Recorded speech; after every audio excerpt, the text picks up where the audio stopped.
de Génesis. Muy buenos días a todos, bienvenidos, bienvenidas, mi nombre es Horacio Urtiaga y el día de hoy vamos a intentar acabar el capítulo 29. Capítulo 29 del libro de Génesis que nos ha ido narrando cierta problemática que está surgiendo en la vida de Jacob.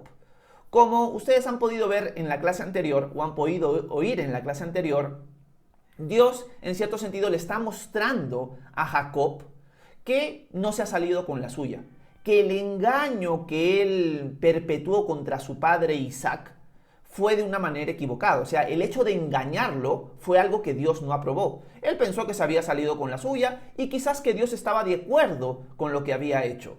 Bueno, ahora en su propia vida está experimentando las consecuencias de vivir una vida engañando a los demás. Y en este caso, Jacob es engañado por su suegro Labán. Como ustedes recordarán, Jacob llega a la tierra de Harán huyendo de Esaú, enviado por su madre para buscar esposa, ya que Esaú, siendo un mal ejemplo en su familia, se había casado con cananeas. Jacob llega y se encuentra con Raquel, que es una pastora de ovejas. Raquel es una mujer muy bella, es hermana de Lea, la otra hija de Labán. Lea, a diferencia de Raquel, no es agraciada, es una mujer de ojitos delicados, nos dice la Biblia. Y Jacob se enamora en el mes que está con Labán de Raquel. Así que cuando Labán quiere que Jacob gane un jornal, Jacob le dice: yo quiero trabajar por ti o para ti 7 años y que eso sea como la dote para que tú me des como esposa a tu hija Raquel. Labán dice: perfecto, es mejor que te la dé a ti, que eres mi familia, a que se la dé a otro. Así que a Jacob estos 7 años le pasan como volando. O sea, le parecen pocos días porque está muy enamorado de Raquel. Llega la ceremonia, llega la boda y Labán lo engaña. Le hace sentir a Jacob lo que él mismo ha hecho sentir a otros cuando los engañó. Y le entrega a la hermana mayor, a Lea, en esta noche de bodas. Al despertarse Jacob al día siguiente, se da cuenta que no es Raquel, sino es Lea, y le reclama a Labán: ¿qué me has hecho? ¿Por qué me has engañado? Y Labán utiliza un argumento de: bueno, es que nosotros no lo hacemos así aquí en esta zona, tenemos que entregar primero a la mayor siempre. Pero yo te puedo dar, cumple la semana nupcial con tu esposa Lea, y yo te entrego a mi otra hija como esposa. Pero trabaja por ella 7 años. Te casas con ella, pero a partir de ahora me trabajas 7 años también para pagar la dote de Lea en este caso, porque el de Raquel ya estaba pagado. Así que Jacob acepta y ahora tiene 2 esposas. Pero lo que vimos en la última parte del capítulo 29 que estudiamos el día de ayer es que Jacob obviamente ama a Raquel y aborrece a Lea. Se está casado con Lea por un engaño, no porque la ame. Entonces, ya a partir de ahora vamos a ver un conflicto familiar tremendo que surge primeramente como una consecuencia al pecado de Jacob, pero segundo, como una consecuencia a un pecado adicional de Jacob de querer tener 2 mujeres. Porque si él fue engañado, o uno, trataba de solucionar el tema con Lea y poder separarse, o 2, ya no se casaba con Raquel. Pero ahora tiene 2 mujeres y vamos a ver la problemática que surge cuando haces las cosas fuera del plan de Dios o fuera del orden que Dios ha establecido y de lo que Él ha mostrado en su palabra, con respecto a la familia, con respecto a los hijos, con respecto a las esposas o esposos, etcétera, etcétera. Así que lo que vamos a ver esta mañana, dicho esta pequeña introducción, es ver la problemática que va surgiendo en la familia de Jacob por culpa de estos pecados. Así que entremos al capítulo 29 y vamos a ver esta problemática. Acá hay muchas cosas para rescatar. Vamos a leer los últimos versículos que leímos el día de ayer y luego entrar al último párrafo, que es el que vamos a tratar de sacarle el jugo. Dice el versículo 28. Jacob lo hizo así. Cumplió aquella semana y Labán le dio a su hija Raquel por mujer.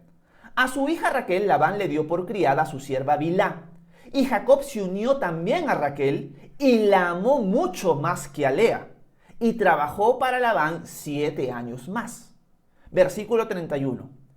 Al ver el Señor que Lea era menospreciada, le dio hijos, pero Raquel era estéril.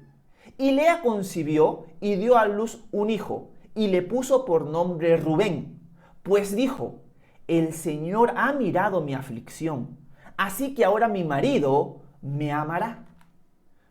Bueno, acá el texto en estos 2 primeros versículos que hemos visto del último párrafo nos muestran una problemática muy importante.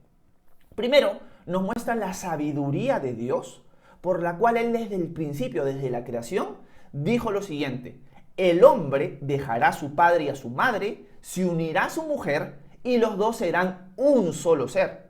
Lo que Dios estaba mostrando en esta orden o en este concepto o en esta descripción del matrimonio y de la familia es que el hombre se uniría a su mujer y los dos serían un solo ser. No está hablando de dos mujeres, de dos hombres, sino está hablando de un matrimonio que contiene a un solo hombre y a una sola mujer. Ese es el corazón de Dios, ese es el plan de Dios para la familia, para la procreación, etcétera, etcétera.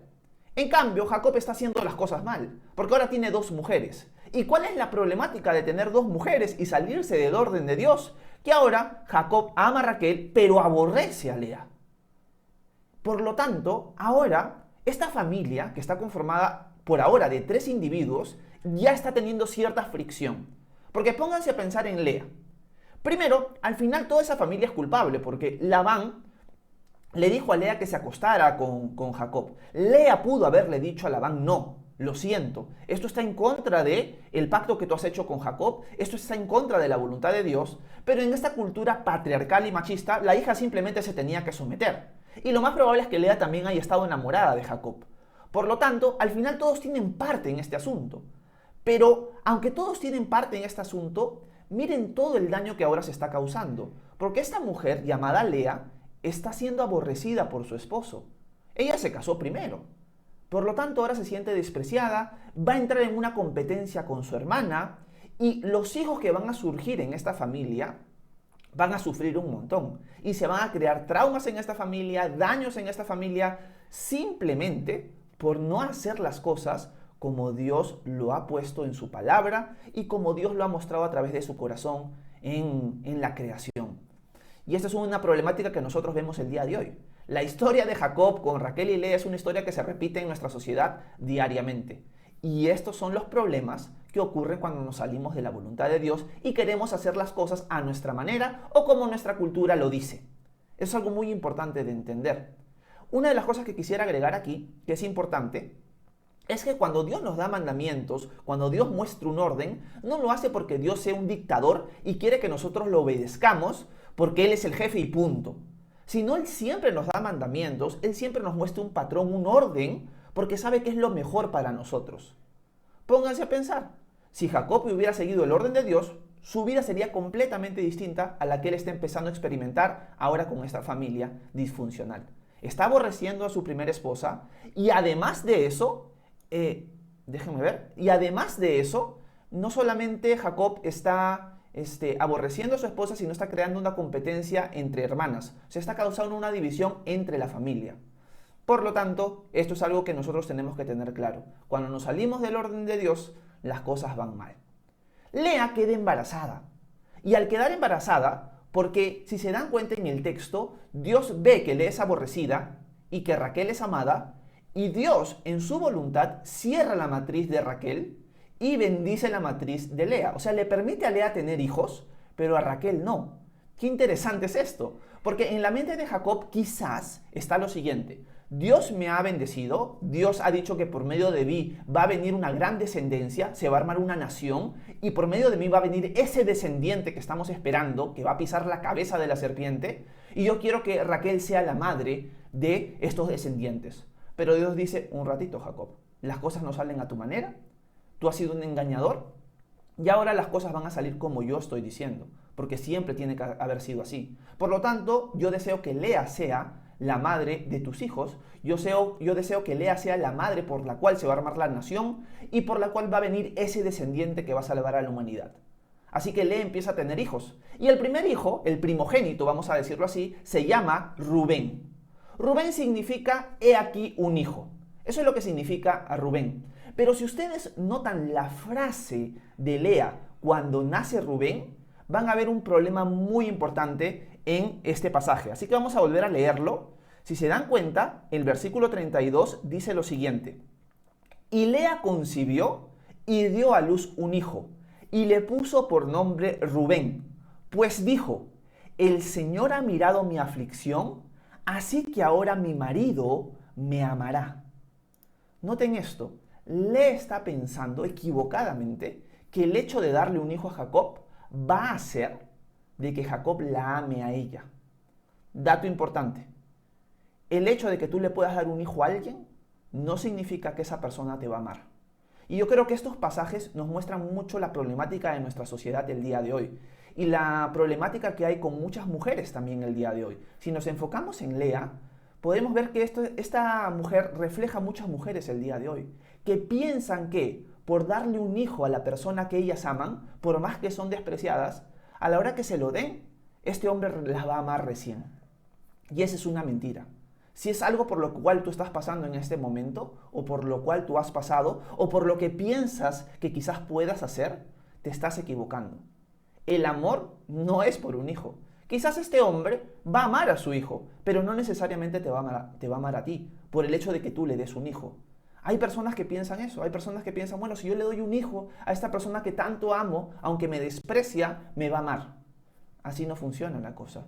Uno decide amar a su esposa, uno decide amar a la persona. Hay muchas personas que dicen, Horacio, pero el amor es un sentimiento, yo no siento amar a tal persona. Bueno, algo importante es lo siguiente, el amor incluye sentimientos, pero el amor es una decisión. El amor no es algo que simplemente se siente, es algo que se decide hacer. Por eso es que Dios nos pide que lo amemos a Él con todo nuestro corazón, con toda nuestra alma, con toda nuestra mente y con todas nuestras fuerzas. Si fuera algo que simplemente puede surgir de la nada y que, ay, lo siento, siento amar, pero ahora ya no lo siento, Dios no nos mandaría amarlo y no nos mandaría amar al prójimo. Si fuera algo que simplemente sale espontáneo de nosotros, que a veces va y que a veces viene. No, el amor es una decisión. Tú puedes decidir amar. Y el amor va a incluir sentimientos. Pero el amor no solamente son sentimientos, el amor es una decisión. Por lo tanto, el darle un hijo a una persona no necesariamente va a hacer que la persona decida amarte por eso. Así que es un engaño que muchas mujeres caen el día de hoy. Tenemos que tener cuidado, tenemos que aconsejar a personas que nos rodean que quizás están pensando de esa manera, porque el amor no se basa en, oh, bueno, como me da un hijo, ahora la voy a amar. No, el amor es una decisión que debería surgir antes de que tú tuvieras un hijo con esa persona. Por eso es algo importante de entender. Lea se está engañando en este momento. Bueno, ya le di un hijo a Jacob, ahora él me va a amar. Y noten esto. Imagínense ustedes ser Rubén. En buena cuenta ustedes son el objeto de su madre para que su padre la ame. Imagínate crecer en una familia así. O sea, tú vas a ver que tu mamá en buena cuenta te está utilizando a ti como un objeto para manipular a que tu papá la ame realmente. Y ver que tu papá en verdad no ama a tu mamá, sino que ama a la hermana, a tu tía. Y que pasa más tiempo con ella y que la ama y que a tu madre la aborrece. Imaginen crecer en una familia así. Y todo está sucediendo por salirse del orden de Dios. Por no tomar consejo, por no esperar en el Señor, por no pedirle dirección, por desobedecerlo en cosas tan sencillas. Alguien podría preguntar, Horacio, pero ¿por qué en el Antiguo Testamento siempre vemos que las familias son poligámicas? O sea, hay mucha poligamia en las familias. Vemos que Jacob tiene 2 esposas, Raquel y Lea. O sea, ¿Dios lo está permitiendo? ¿Dios está de acuerdo con esto? Y la respuesta es que Dios no está de acuerdo con esto. Esto no es la voluntad de Dios. ¿Cuál era la voluntad de Dios? Que el hombre dejara a su padre y a su madre, se uniera a su mujer y los dos fueran un solo ser. Cuando nosotros vemos estas descripciones en el libro de Génesis, por ejemplo, no estamos viendo que Dios está de acuerdo con ellas. Simplemente se está describiendo lo que está pasando. El pecado del hombre se está describiendo. No se está mostrando la aprobación de Dios con respecto a eso. Así que tengamos eso bien claro también. Cuando vemos familias así, la Biblia no nos está diciendo que Dios está de acuerdo con eso, sino nos está mostrando que Dios está permitiendo para que nosotros aprendamos también de los errores de otros y que no es nada saludable hacer las cosas de esa manera, porque nada bueno van a traer, ni para ti, ni para tu esposa, ni para tus esposas, ni para tus mujeres, ni para tu familia, ni para tus hijos. Y Rubén va a pagar los platos rotos de sus padres. Así que vemos el primer hijo, Rubén, y toda la problemática en la cual él va a crecer, siendo el mayor de todos. Veamos ahora si Lea vuelve a tener hijos. Y veamos el siguiente versículo, que es el versículo 33. Miren lo siguiente. Dice lo siguiente, volvió a concebir y dio a luz un hijo. Entonces dijo, el Señor oyó que yo era menospreciada, así que también me ha dado este hijo. Por eso le puso por nombre Simeón. Bueno, acá vemos una problemática muy importante. Con el primer hijo, Lea se ha dado cuenta que Jacob no la ha amado. Por lo tanto, ahora con Simeón, ella espera que ese menosprecio por fin se termine. Y yo me pongo a pensar lo siguiente cuando veo el nacimiento de Simeón. O sea, Lea no ha aprendido. Lea vio que ya le dio un hijo y se ha dado cuenta, Jacob no me ama. Por más que yo le haya dado un hijo. Pero ella sigue aferrada a que el hecho de los hijos va a hacer un cambio en Jacob. Pero noten esto. El hecho de que Lea sea menospreciada y tenga a Rubén y luego a Simeón, indica lo siguiente, que Jacob, aunque la menosprecia y no la ama, se sigue acostando con ella. ¿Se han dado cuenta de eso? Porque Jacob la menosprecia, pero está teniendo hijos con ella, lo que significa es que se está acostando regularmente con ella. Por lo tanto, acá hay un principio también importante en la vida cotidiana. El hecho de que un hombre o una mujer tenga relaciones sexuales no significa que realmente hay amor ahí. Que quede eso muy claro. Hay personas que entienden equivocadamente, y esto es algo que la juventud tiene que entender muy claro, es que esta famosa prueba del amor, ¿no? Como antiguamente se decía, yo creo que eso ya no es algo que se diga el día de hoy, con respecto a las relaciones sexuales es una falsedad. El hombre es capaz de acostarse con un montón de mujeres sin necesidad de amarlas. La mujer es más sentimental, es más atada a el amor para, en cierto sentido, entregarse a un hombre. Y piensa equivocadamente que el hombre que se acuesta con ella, o si el hombre quiere acostarse con ella, es porque realmente la ama. No es así. Nuestra sociedad, al igual que la sociedad de Jacob, veía a la mujer como un objeto. La cultura en la que vivimos hace que los hombres empiecen a ver a las mujeres como objetos. Por lo tanto, el hecho de que un hombre tenga deseos sexuales hacia ti, si eres mujer, no indica que te está amando. Más bien podríamos decir lo siguiente, y ese es un buen principio, eso es algo que deberíamos entender claramente. Un hombre que realmente te ama, se quisiera casar contigo. Así de sencillo. Horacio, yo estoy enamorado y tengo mi novio, tengo mi prometido, tengo una persona con la cual he pasado prácticamente un montón de años en mi vida y la persona quiere tener relaciones conmigo. O sea, ya tenemos meses quizás, ya tenemos años quizás y bueno, yo ya sé que él me ama. Bueno, la respuesta es la siguiente. Si él te ama, va a querer primero formar una familia contigo, va a querer casarse contigo. Una de las cosas que conversaba con mi esposa hace unos días atrás es que una lección que tenemos que enseñarle a las jovencitas el día de hoy es que ellas deberían buscar tener su pareja que vaya a ser su futuro esposo en el transcurso de los meses o los años. En otras palabras, porque capaz no le he dicho muy bien, las chicas deberían esperar que su novio, su prometido, su enamorado, dependiendo de la cultura, sea la persona con la cual ellas se van a casar. O sea, no tiene sentido de que tengas un enamorado, que tengas un novio, el día de hoy, si al final ese no va a ser tu esposo.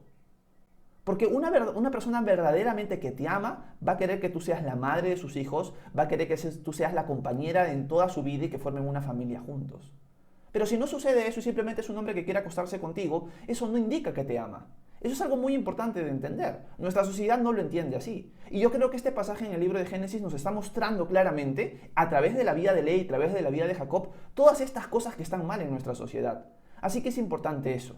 Y vuelvo a remarcar, todo esto ocurre por salirnos del corazón de Dios y de salirnos del orden de Dios. Es así de sencillo este tema. Y Lea está sufriendo, ahora va a sufrir también Rubén, va a sufrir Simeón y toda la familia por culpa de este desorden. El desorden de la familia de Jacob que vamos a leer en este capítulo y en el capítulo 30 es un desorden tremendo. Así que quede como lección y como, en cierto sentido, ver el mal ejemplo de la vida y la familia de Jacob para evitarlo en nuestras propias vidas, en los que nos rodean y en nuestras propias familias también. Veamos ahora si Lea tiene otro hijo más. Déjenme ver, versículo 34. Dice lo siguiente. Concibió una vez más y dio a luz un hijo. Y dijo, esta vez mi marido se unirá conmigo, pues ya le he dado 3 hijos. Por eso le puso por nombre Leví. Noten esto. Viene el tercer hijo que se va a llamar Leví y Lea sigue con lo mismo. Lo que indica que Jacob se sigue acostando con ella y lo que indica que Jacob la sigue menospreciando y sigue amando a Raquel. Por lo tanto, la lección se vuelve a repetir. Así que aquí vemos los 3 primeros hijos de Jacob, los que van a ser, en cierto sentido, los patriarcas, parte de las 12 tribus de Israel. El mayor es Rubén, que vendría a ser por el momento el primogénito, luego viene Simeón y luego viene Leví. Pero Lea le va a dar un hijo más a Jacob en este capítulo. Y vamos a ver cuál es este hijo. Y miren lo que dice el versículo 35 hasta el final. Dice, todavía concibió otra vez y dio a luz un hijo. Entonces dijo, esta vez alabaré al Señor. Por eso le puso por nombre Judá y dejó de dar a luz. El cuarto hijo se va a llamar Judá. Este nombre y esta familia que va a nacer de este hijo Judá es muy importante, porque por medio de la familia de Judá va a venir el Mesías. Jesús es de la tribu de Judá. Así que aunque acá en el texto todavía no se nos dice que a él dentro de los 12 se le va a continuar la línea de la simiente prometida, ya yo les doy ese adelanto. Judá es el hombre por el cual va a venir Jesús. Es la familia que va a continuar la descendencia del Mesías. Me encanta porque Dios permite que el Mesías venga por aquel hijo a lo cual Lea dijo, en este momento no voy a hablar nada de mi esposo, ni de las discusiones, ni de mi aborrecimiento, ni de mis resentimientos, ni de mi manipulación, sino simplemente se lo voy a dedicar al Señor. Y voy a alabar al Señor. Y Judá significa alabanza. Y me encanta eso, porque Lea a través del sufrimiento se ha dado cuenta, mi esposo, aunque me aborrezca o me ame, al final él no va a satisfacer mis necesidades. El único que las puede satisfacer es el Señor. Y en medio del dolor, en medio del desprecio, en medio de todo el sufrimiento que está teniendo, se ha dado cuenta, estoy enfocando mal las cosas, tengo que alabar al Señor. Y con este hijo Lea dice, ¿sabes qué? Voy a darle gracias a Dios, porque Él me ha permitido tener hijos. Ya tengo 4 hijos. Mi hermana Raquel no puede tener hijos, yo sí los puedo tener. Así que voy a dedicar a este hijo para simplemente alabar al Señor por su regalo inmerecido. Y este hijo va a ser el hijo que Dios va a usar para venir al mundo. Así que es algo bien interesante y nos puede enseñar un principio muy importante para ir terminando el live. Y es el siguiente. Al final, nuestra satisfacción, nuestro contentamiento, nuestra porción es el Señor. No es nuestro esposo, no es nuestra esposa, no son nuestros hijos, no es nuestra familia, no son nuestros padres. Tiene que ser el Señor.